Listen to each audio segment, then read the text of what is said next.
দেখবেন আমরা চিটাগং শহরের পুরো আকাশটা রাতের 12টা 1 মিনিট থেকে পুরো আকাশের মধ্যে গোলা বারুদ ফোটাবে, ঠিক কিনা বলেন না?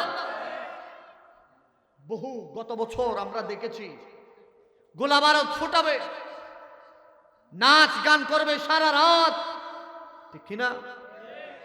নাইট ক্লাব গুলো ওপেন করে দেওয়া হবে, রাস্তাঘাটের মধ্যে নাচ গান চলবে, যুবক যুবতীদের মেলামেশা চলবে। জিজ্ঞেস যদি করা হয়, কিরে ভাই আজ রাতে কি হয়েছে, আপনার বিয়ে নাকি আপনার বোনের বিয়ে নাকি কার বিয়ে? বলে যে বিয়ে না, বলে যে 31st নাইট আজকে। নাউজুবিল্লাহ জুড়ে বলে কি আজকে 31st নাইট মানে কি ভাই? বলে যে বছরের শেষ, আজকে বছরের শেষ রাত, আগামীকাল নতুন বছর 24 সালকে আমরা বিদায় দিচ্ছি, 25 সালকে গ্রহণ করতেছি। নাউজুবিল্লাহ বলে ইমানদার কখনো 31st নাইট পালন করতে পারে?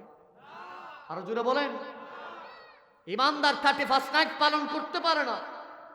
নাচ গান এর মাধ্যমে, রং মারামারি সংস্কৃতির মাধ্যমে ইমানদার কখনো গানের মাধ্যমে, যুবক যুবতী মেলামেশার মাধ্যমে, যুবক যুবতী জানার মাধ্যমে, রাস্তাঘাট ব্লক করার মাধ্যমে সারা রাত গোলা বারুদ ফুটিয়ে যেই 31st নাইট পালন করে, আজকের চাঁদগাঁওয়ের বুট স্কুলের বাবারা হাত তুলে বলেন, বলেন ইমানদার কি এই কাজ করতে পারে?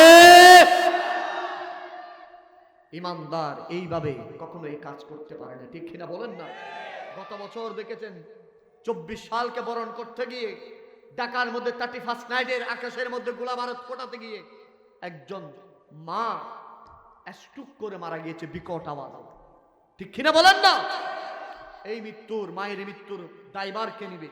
অসংখ্য মানুষ হসপিটালে থাকে, বহু মানুষ হার্টের রোগী আছে, এমন বিকট শব্দে 31st নাইট আমার ভাই পালন করে যে আওয়াজে বহু রোগীরা কষ্ট পায়, বহু মানুষ আতঙ্কের মধ্যে থাকে, ছোট বাচ্চা ওয়াও করে কান্না করে ওঠে এরকম বিকট আওয়াজে। কথা বলেন না, ঠিক কিনা? আমি আপনাদের হাত দেখতে চাই, আমরা এই 31st নাইট বিজাতীয় সংস্কৃতির সাথে আমরা জড়িত হব?